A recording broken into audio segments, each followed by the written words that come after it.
Calm down. Okay. Calm down. Okay, so hello everyone. I am back again today with yet another YouTube video about something that has been very important to me lately. I've had a lot of questions about it and I hope you have too. Today we're going to be talking about money versus happiness. Are they related? Do they go hand in hand? Is one more important than the other? And the short answer is yes, unfortunately.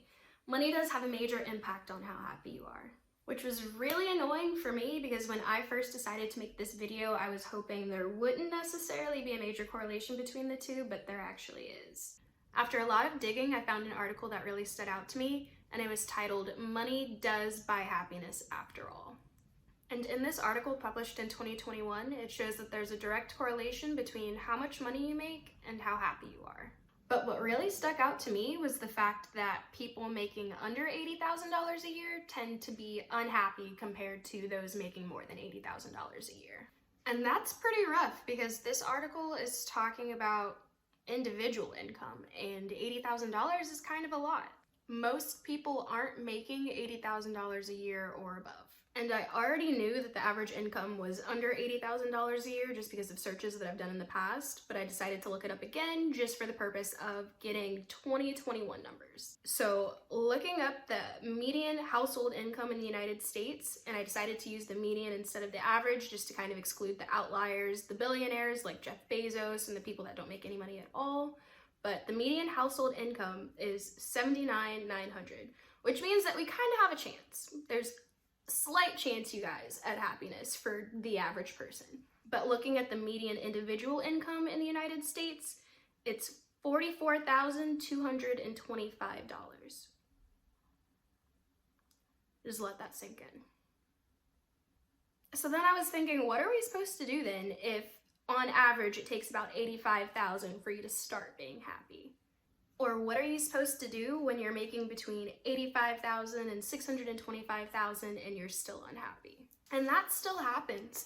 A lot of people think like, oh, if I was making $85,000, I'd be content, but that's just not true. It absolutely depends on what you do, what field you're in, and more people than ever are leaving their jobs right now in something called the Great Resignation. A record-breaking 4.3 million Americans quit their job in August, and it can be seen across all industries. And this brought me to the concept of golden handcuffs, which basically just means you want to leave, you're ready to go, but you're locked in there because you make a lot of money, or you get really good benefits or large bonuses, or whatever your company does to keep you there. So what can you do if you're statistically in the group that doesn't have enough money to be happy, which is probably most of us, or in the group that should have enough money to be happy, but you're still not? So now I'm going to circle this back to the things that are important to me. Figuring out ways to bring happiness into your daily life and entrepreneurship. And if you're in this situation, then your biggest hurdle will be figuring out how to get the money that you bring in to also make you happy.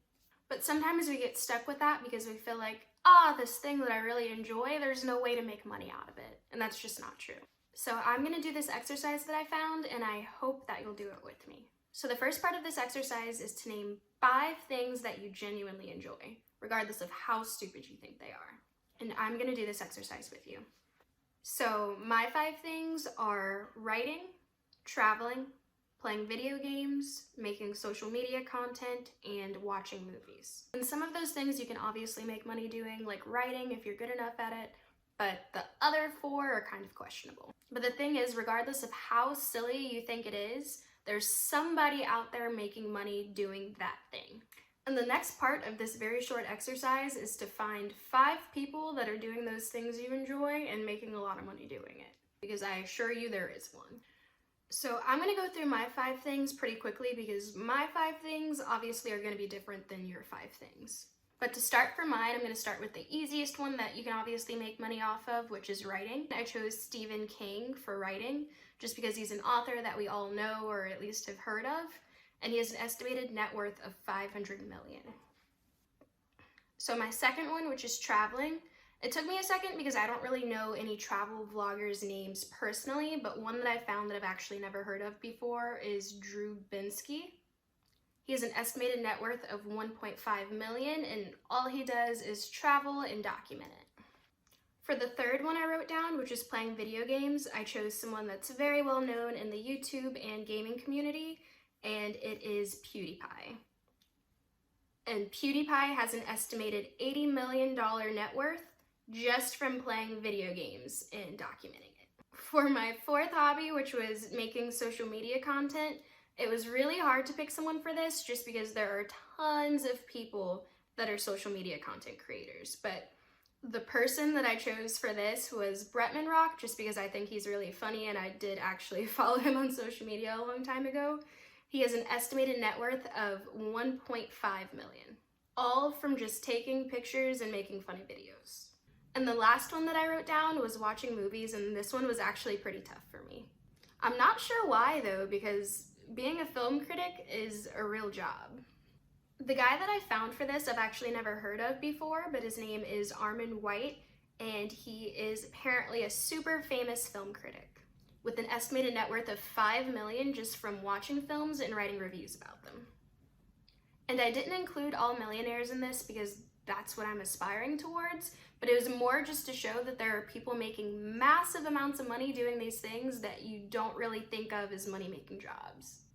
So now that you've done this exercise, I'm not saying to quit your job and go pursue your hobbies full-time. That's absolutely not what I would recommend. But I did think that this was a good exercise just because I think people should see the things that they enjoy as genuine ways to make money. And I know it seems really tough to see the things that you enjoy as ways to make money, but the thing that all 5 of my people have in common is that they have figured out how to utilize technology to their advantage. Social media and streaming platforms are growing now more than ever, and it's made it really easy to connect with people that you don't know about the things that you enjoy. So start that hobby and figure out a way to monetize it. But last but not least, the thing that I do want to mention is money is only as important as the value that you assign to it. In every article that I read about the correlation between money and happiness, they also made a point at some point that there are a lot of people making less money that were happier than people making a ton. And it was primarily because some people just don't value money as much as others. Just figure out how much money you personally would need to be happy. One of the questions asked in one of the studies done on money versus happiness was, to what extent do you think money is indicative of success in life? And it said that those who equated money and success were less happy than those who didn't hold the same view. Another quote from the article that I really liked was, "It seems natural to assume that rich people will be happier than others, but money is only one part of psychological wealth." So that's all I have for you guys today. Thank you so much for watching. If you liked this video, hit the like button, and if you want to see more content in the future about pursuing happiness, protecting your mental health, and entrepreneurship, hit subscribe. Thanks so much.